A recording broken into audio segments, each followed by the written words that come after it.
தெய்வத்தின் குரல் முதல் பாகம். அத்வைத்தம். யோகி. துக்கம் என்பது தன்னை தொடாமல் எவன் ஒருத்தன் இருக்கிறானோ அவனே யோகி.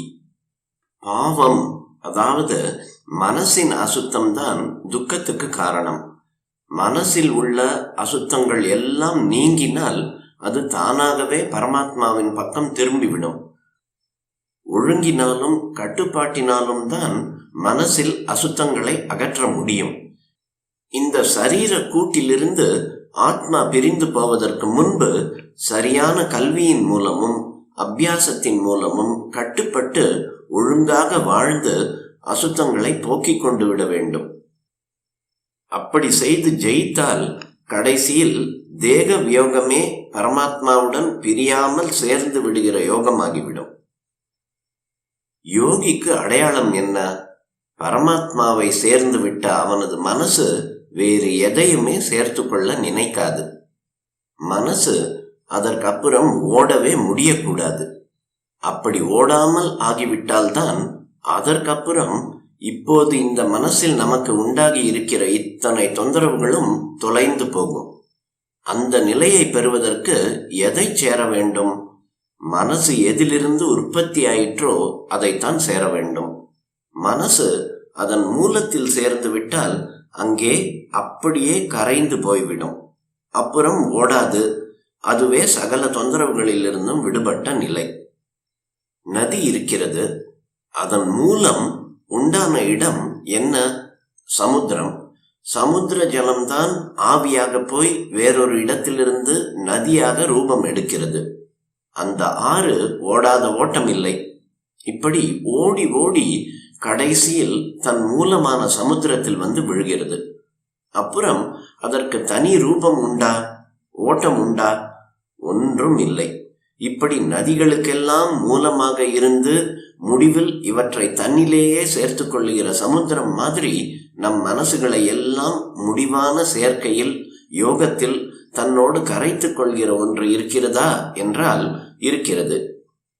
சமாதி நிலையில் ஞானிகள் யோகிகள் தங்கள் தனி மனசை கரைத்து விட்டு வெளி பிரக்ஞையே இல்லாமல் இருக்கும் போதே இந்த வஸ்துவிடம்தான் சேர்ந்திருக்கிறார்கள்.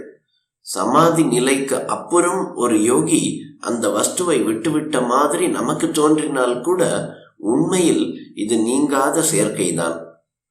உள்ளூர அவருக்கு அந்த சேர்க்கையின் அனுபவமே தான் இருந்து கொண்டிருக்கும்.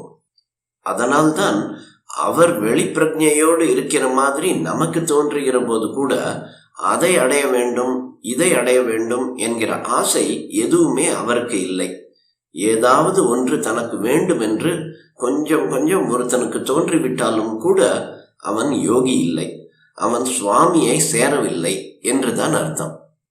யோகியின் அடையாளத்தை வேறு விதமாகவும் சொல்லலாம்.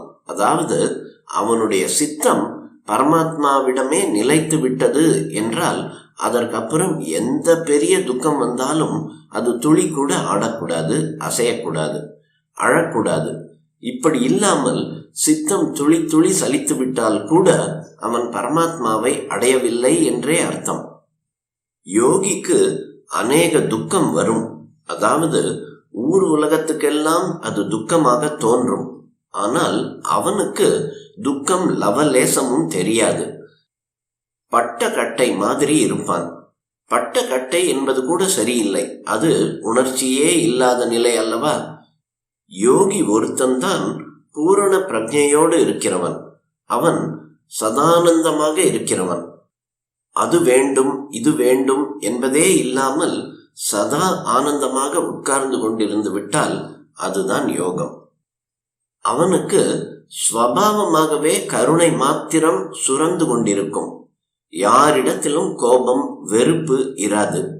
இன்னொரு பிராணிக்கு தன்னால் இம்மியும் ஹிம்சை வரக்கூடாது என்கிற எண்ணம் மட்டும் இருக்கும்.